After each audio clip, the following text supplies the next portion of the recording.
madaxda qaranka ugu horeeya madaxweynaha dowladda federaalk ee Soomaaliya Xasan Sheekh Maxamuud ra'iisul wasaaraha xukuumadda xubno ka tirsan golaha wasiirada iyo mudanayaal ka tirsan baarlamaanka Soomaaliya ayaa maanta waxa ay kumanaan dadweyne ah kula tukadeen masjidka isbahaysiga islaamka ee magaalada Muqdisho.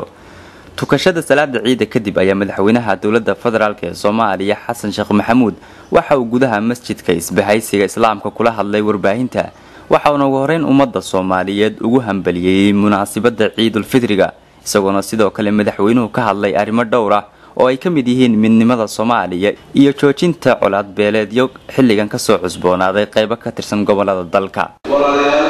dadka Soomaaliyeed inuu ku firo soo aragtida inuu ku firo soo aragtida iyo kala dhaxda dhibaato nooma noqoto dadka Soomaaliyeed adduunyada ay masaakiinta uma noqoto colaad iyo dil iyo dagaal hada joojiyo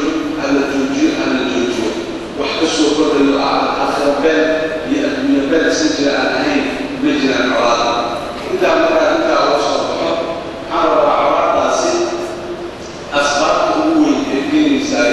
waa dowladda oo la xoojiyo iyo dowladda oo aan la dhameystin iyo dowladda aan xoogaa aan weli caadi u shaqeyn dowladda waa dadka ayaa askar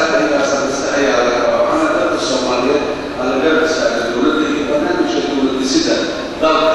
oo aan dowladda inay dalka oo dhan wadada wana wala afar sano dowladda weli